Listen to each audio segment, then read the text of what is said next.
दोस्तों, पैसे खर्च करना भी एक कला होती है। अगर ये कला आपको अच्छे से आती है तो आप पैसे को लंबे टाइम तक यूज़ कर सकते हैं और अपने पैसे को बचा भी सकते हैं। लेकिन आज ये सब सुनकर आश्चर्य हो रहा होगा कि पैसे कैसे खर्च करें, इसके बारे में वीडियो है। डेली तो हम बात करते हैं कि पैसे कैसे बचाएं, लेकिन आज हम बात करेंगे कि पैसे कैसे खर्च करें ताकि लंबे टाइम तक वो पैसे चलें और हमारे पैसे भी बच सकें। यहाँ पर भी अगर मैंने खर्च करने की बात बोली है तो यहाँ पर भी आपका पैसा ही बचेगा। वीडियो बहुत इंटरेस्टिंग है, वीडियो के अंत तक ज़रूर बने रहना। और अभी तक आपने चैनल को सब्सक्राइब नहीं किया है तो आपसे एक नम्र निवेदन है, सब्सक्राइब करिए अपने इस चैनल को और बेल आइकन को भी ज़रूर प्रेस कर दीजिएगा ताकि ऐसी ही इंटरेस्टिंग वीडियो की नोटिफिकेशन आपको मिलते रहे। दोस्तों, वीडियो पसंद आए तो एक लाइक ज़रूर कर दीजिएगा। तो चलिए स्टार्ट करते हैं वीडियो को। और हाँ फ्रेंड्स, से मेरी एक रिक्वेस्ट है, वीडियो को लाइक ज़रूर कीजिएगा, क्योंकि अगर आप वीडियो को एक लाइक करते हैं तो इससे हमारा बहुत ज़्यादा मोटिवेशन बढ़ता है और ऐसे ही आपके लिए अच्छी अच्छी वीडियो लाने में मैं सक्षम रहती हूँ।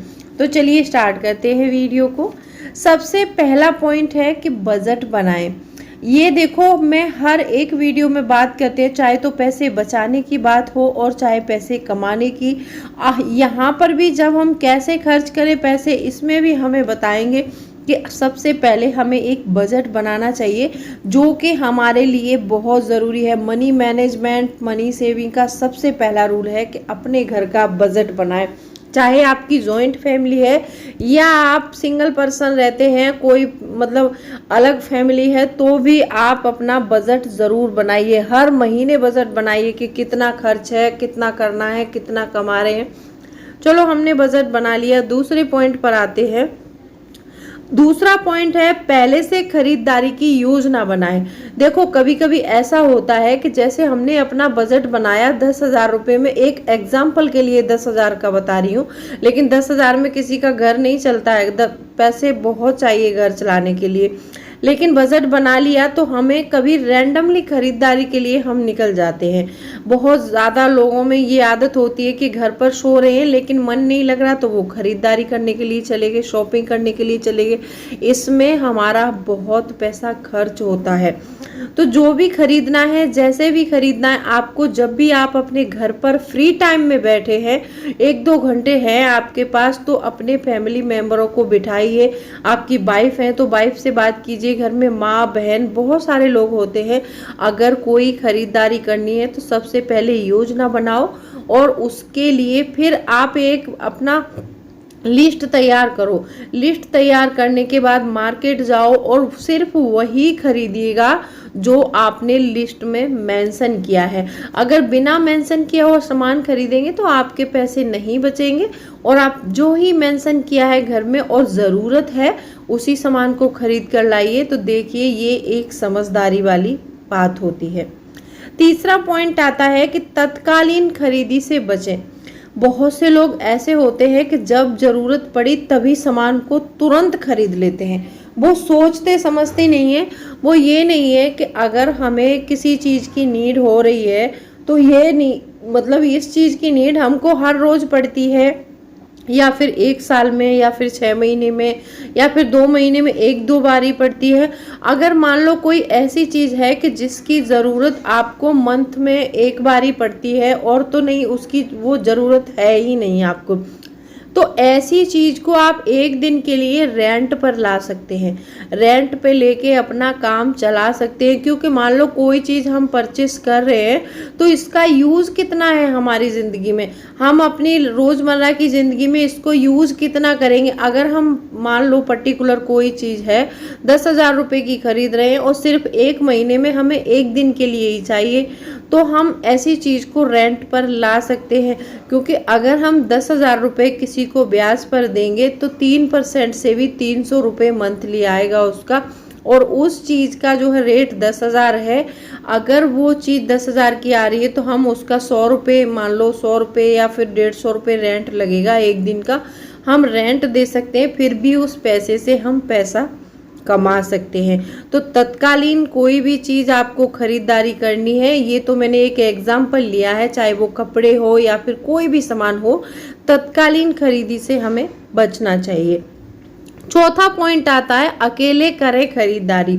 देखो कभी कभी ऐसा होता है कि हम बच्चों को अपने साथ में ले जाएं या फिर किसी बड़े को अपने साथ में ले जाएं, और बच्चों के साथ जाने से क्या होता है कि जैसे मान लो किसी मॉल में गए और बच्चों का सामान मॉल में आपने देखा होगा सबसे एंट्रेंस में जो सबसे आगे रखा रहता है, और बच्चे जाएंगे और सारा सामान उठाएंगे और वहां से आप बच्चों को मना भी नहीं कर सकते, तो वहां पर बहुत सारा पैसा खर्च हो जाता है। तो आपको ऐसा कभी नहीं करना है। इसी में दूसरा पॉइंट ये है कि मान लो किसी बड़े को आप साथ लेके जा रहे हैं, मतलब आपने किसी से कह दिया कि हम ये सामान खरीदने जा रहे हैं, हमारे साथ शॉपिंग पर चलिए।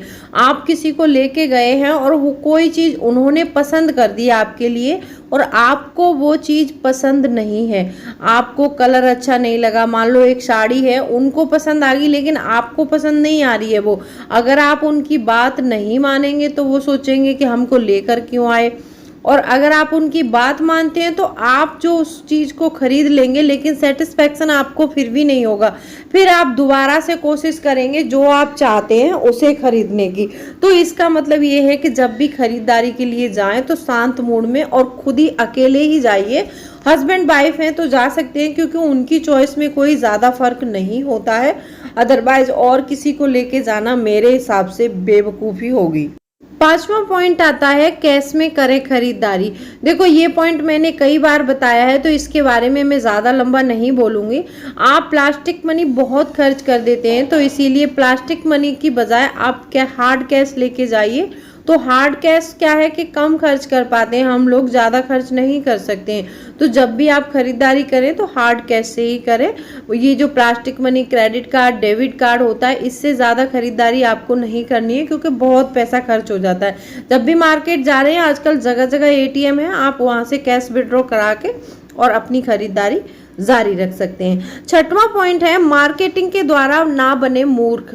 देखो ऐसा होता है, आपने देखा होगा कि कहीं कहीं दुकानों पर 50% ऑफ, 60% ऑफ, तो हम उसके चक्कर में जो चीज़ हमको लेनी है उसको भी खरीद लेते हैं, जो नहीं लेनी है उसको भी खरीद लेते हैं। मान लो कोई साड़ी हमको मिल रही है 100 रुपये की 3 मिल रही है, कोई साड़ी मान लो 2000 की है और हमें लेनी है 2000 वाली, लेकिन हमें पसंद 2000 वाली है, लेकिन हमने क्या किया कि ऑफर के चक्कर में हमने वो जो 100 रुपये की 3 है उसको खरीद ली। ना तो उसका कलर अच्छा है, ना डिज़ाइन अच्छा है, ना कपड़ा अच्छा है, और हम खरीद के उसको ले आए। हम पहनेंगे भी नहीं, लेके इसलिए आए क्योंकि 100 रुपये की 3 मिल रही थी।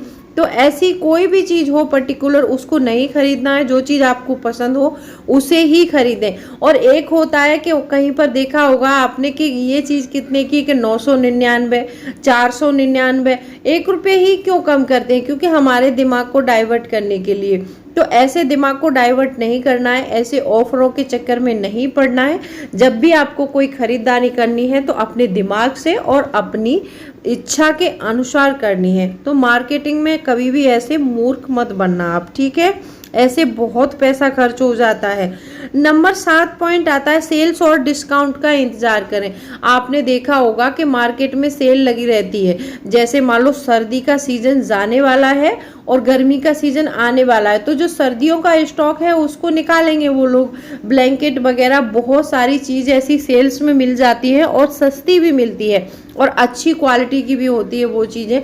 तो ऐसी सेल्स का हमेशा इंतज़ार करना चाहिए, क्योंकि ब्लैंकेट अगर हम खरीदेंगे तो अगले साल सर्दी में हमें चाहिए ही चाहिए। अगर कोई ब्लैंकेट मान लो हमें सस्ता मिल गया तो हम खरीद सकते हैं। तो पीक पर जैसे देख लें, सर्दियों का सामान गर्मियों में खरीदें और गर्मियों का सामान आप सर्दियों में खरीदें, तो ऐसे मतलब सामान पर सेल्स लगती हैं और डिस्काउंट भी मिलता है। तो इसका इंतज़ार ज़रूर करना चाहिए, इससे भी हमारे बहुत पैसे बचते हैं। नंबर 8 पॉइंट आता है अपनी रिसर्च जारी रखें। देखो कोई भी चीज़ खरीदनी है, चाहे आप ऑनलाइन खरीद रहे हैं या फिर ऑफलाइन खरीद रहे हैं, तो आप यहाँ पर अपनी जो भी सामान लेना चाहते हैं उसकी रिसर्च करिए। सबसे पहले आप ऑनलाइन अगर खरीद रहे हैं तो कई वेबसाइट पे जाइए और उसके जो है रेट जो है उसका प्राइस जो है चेक कीजिए कि कहाँ पर हमें सस्ती मिल रही है और क्वालिटी भी अच्छी मिलनी चाहिए। अगर मार्केट में जा रहे हैं तो ऐसा नहीं कि आप एक ही दुकान पर बैठ गए और वहां से आपने सारा सामान खरीद लिया, ऐसा आपको नहीं करना है। आपको क्या करना है, अपने आसपास जो और दुकानें हैं उनमें पहले ट्राई करो कि ये सामान यहाँ पर कितने का है और वहाँ पर कितने का, जहाँ से आपको प्राइस लो प्राइस में जहाँ से सामान मिले और क्वालिटी भी अच्छी मिले और क्वांटिटी भी ज़्यादा मिले, तो उसके लिए आपको रिसर्च करते रहना चाहिए। ऐसा नहीं करना है कि एक ही दुकान में या फिर एक ही किसी मॉल में जाके आप वो सामान खरीद लें। तो यहाँ पर ये भी कोई समझदारी वाली बात नहीं होती है। अगर रिसर्च करते हैं तो ये समझदारी वाली बात है और आपका पैसा भी बचेगा और आप पैसे को अच्छे से खर्च भी करेंगे और उसको अच्छे से यूज भी कर पाएंगे। 9वां पॉइंट आता है, ये सबसे महत्वपूर्ण पॉइंट है, कभी कभी खुद को थोड़ी सस्ती ट्रीट दे। देखो हम क्या करते हैं कि हर हफ्ते 200, 250, 400, 500 रुपये कम से कम खाने में खर्च कर देते हैं या फिर घूमने में खर्च कर देते हैं। कभी कभी हमें किसी महीने ये खर्च जो है कम करना चाहिए या फिर रोक देना चाहिए। तो ऐसे करके हमें अपने आप को कभी कभी थोड़ी सस्ती ट्रीट से भी काम चला लेना चाहिए। मान लो हम हफ्ते में 200 रुपये खर्च करते हैं तो एक महीने में 4 हफ्ते होते हैं तो हमारे 800 रुपये हो गए। अगर हम इस खर्च को कंट्रोल कर लें तो 200 रुपये भी बच सकते हैं। अगर एक हफ्ता हमने और कंट्रोल किया तो 200 रुपये बचे। अगर दूसरा हफ्ता भी हमने कंट्रोल किया तो हमारे 400 रुपये बचे। 400 रुपये कोई छोटी रकम नहीं होती है। जो लोग कम कमाते हैं और लिमिटेड सैलरी है उनके लिए 400 रुपये भी बहुत होते हैं। 400 रुपये अगर हम मंथ में कहीं भी SIP कर दें और उसको इन्वेस्ट करें तो हमारा पैसा अच्छा खासा ग्रो हो सकता है। तो आपको ऐसा नहीं करना है। आज की वीडियो का टॉपिक था हमारा कि कैसे समझदारी से कैसे खर्च करें पैसे। तो वीडियो कैसी लगी कमेंट सेक्शन में ज़रूर लिख दीजिएगा। अगर वीडियो पसंद आई है तो वीडियो को लाइक शेयर ज़रूर कर लीजिएगा। तो चलिए मिलती हूँ अगले वीडियो में, तब तक के लिए bye bye. Thanks for watching. कोई भी क्वेरी है तो आप मुझे कमेंट सेक्शन में पूछ सकते हैं, मैं सबके आंसर देती हूँ। और कोई भी निवेश की आपको स्कीम के बारे में पता करना है तो उसके लिए भी आप मुझे कमेंट सेक्शन में लिख सकते हैं। तो थैंक्स फॉर वॉचिंग। चलिए मिलती हूँ अगले वीडियो में, बाय बाय।